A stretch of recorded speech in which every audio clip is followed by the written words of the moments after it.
Sawasdee Cup and welcome to Thaiger Today. Today we're coming to you from Phuket Kiao Road. This is one of the busy intersections on the island. We've got the big blue D condo just over here. And it's a reminder that the Thai Meteorological Office have issued warnings about the weather in Phuket over the next 3 or 4 days. More about that later, but before that, today's news.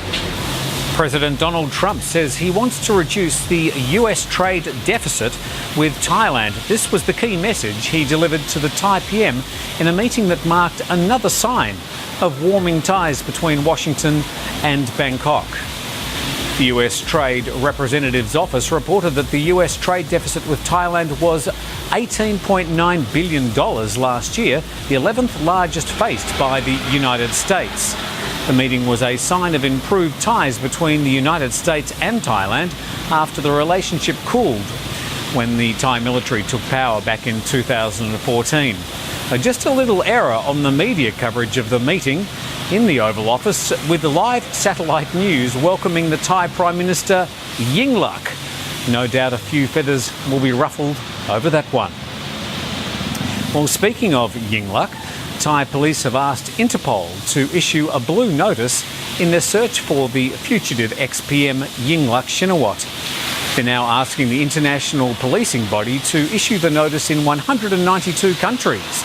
The blue notice will notify Interpol in other countries to collect additional information about a person's identity, location or activities.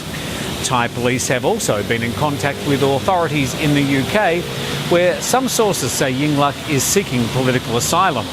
Police say they haven't heard back from the UK police over that particular matter. Thailand's private sector is buoyant about new projections for economic growth to over 3.5% after seeing good signs of economic recovery.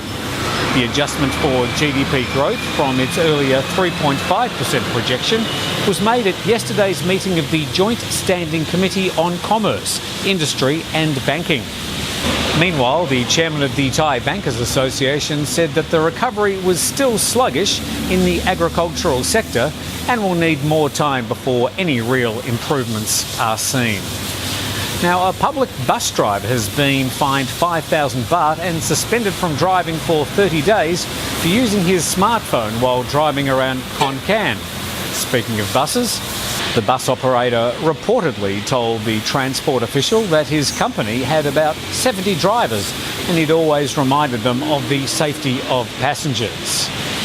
Nevertheless, his company was fined 10,000 baht. The bus driver apologised for his transgression and promised not to do it again.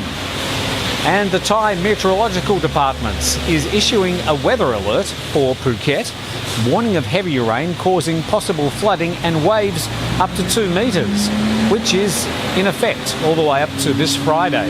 The heavy rains and possible flood warnings has also been issued for Bangkok, the north, northeast and other provinces in the south. Now to our own weather here today. The official weather for today from the forecast is an 80% chance of rain, and that's going to ease off to 40% later in the day. Only 28 degrees as the top. Much the same for tomorrow, and they're predicting an 80% chance of rain again. Well, as you can see here, a very wet start to the day, a day to be very, very careful on the roads, and we've got more of this to come, as reminded by the Thai Meteorological Office, for the next 3 or 4 days at least. Thanks for watching Thaiger Today, and we'll see you again tomorrow.